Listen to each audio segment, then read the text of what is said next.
नमस्कार विद्यार्थी मित्रांनो, मी प्रवीण चौगले तुम्हा सर्वांचं स्वागत करतो। नुकतंच एमपीएससी कडून एक शुद्धीपत्रक आलेलं आहे आणि सगळ्यांसाठी किंवा गट क परीक्षेसाठी खूप महत्त्वाचं शुद्धीपत्रक आहे।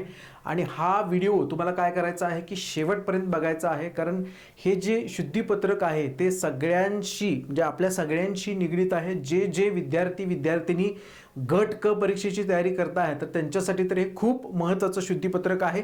तर शुद्धीपत्रक काय आहे ते आपण बघूया। तर आपल्याला माहिती आहे की आयोगामार्फत महाराष्ट्र गट क सेवा अंतर्गत जी संयुक्त पूर्व परीक्षा होती 2026, तर त्याच्यामध्ये 2619 पदांची काय होती की जाहिरात होती। ही जाहिरात कधी निघालेली होती? 25 जूनला निघालेली होती। तुम्ही सर्वांनी काय केलेलं आहे की त्याच्यासाठी अर्ज पण केलेला आहे। पण ही जी जाहिरात होती तर ती 16 जुलैला त्यांनी काय केलेलं होतं की शुद्धीपत्रक दिलेलं होतं आणि या शुद्धीपत्रकानुसार 25 ऑक्टोबर 2026 मध्ये जी आता सध्या प्रचलित पद्धत आहे परीक्षेची, तर त्या प्रचलित पद्धतीनुसार काय आहे की ती परीक्षा होणार होती, म्हणजेच ऑफलाईन किंवा OMR आधारित। कारण मध्यंतरी आपल्याला माहिती आहे की काय केलं की आयोगानं सर्व परीक्षा ऑनलाईन घेणार असं जाहीर करून विद्यार्थ्यांमध्ये संभ्रम निर्माण केलेला होता। पण आता त्यांनीच शुद्धीपत्रक देऊन काय सांगितलेलं आहे की परीक्षा जी आहे तर ती ऑफलाईन आणि OMR वरती आधारित होणार आहे। तर त्यानुसार ती 25 ऑक्टोबर 2026 ला होणार होती। पण आणि त्यानुसार त्यांनी काय केलेलं होतं की 31 जुलैपर्यंत अर्जामध्ये मुदतवाढ केलेली होती।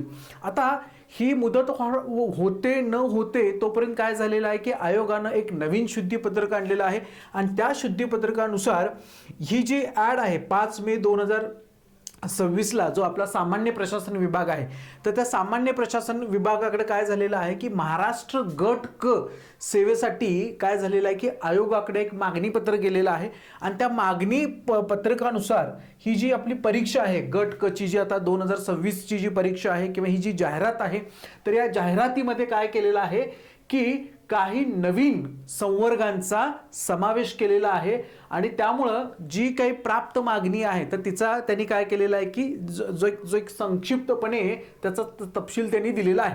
तर याच्यामध्ये कुठली पदं आहेत? तर सगळ्यात महत्त्वाचं म्हणजे महसूल व वन विभागाअंतर्गत ग्राम महसूल अधिकारी म्हणजेच तलाठी जी पदं आहेत तर ती गट क मध्ये आलेलं आहे तलाठी पद आणि एकूण पदं 1539 आहेत। म्हणजे आत्ताच्या आपल्या गट क च्या जाहिरातीमध्ये एकूण 1539 पदं जी आहेत तर ती तलाठी संवर्गाची आहेत किंवा तलाठी पदासाठी भरली जाणार आहेत।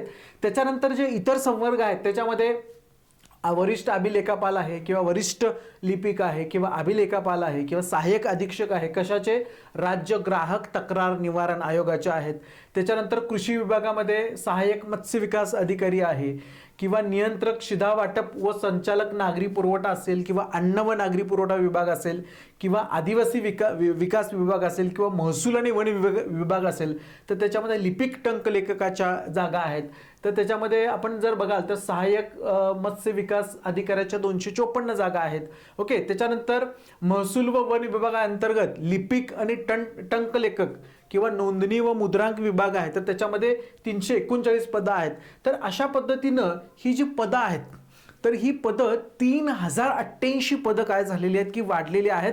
त्यापैकी 1539 पदं कशाची आहेत? तर ती तलाट्याची आहेत। आता या शुद्धीपत्रकाला अनुसरून काय केलेलं आहे आयोगाने की अर्ज सादर करण्याचा जो अंतिम दिनांक आहे तर तो 5 ऑगस्ट 2026 रोजी काय आहे की रात्री 11:59 असणार आहे।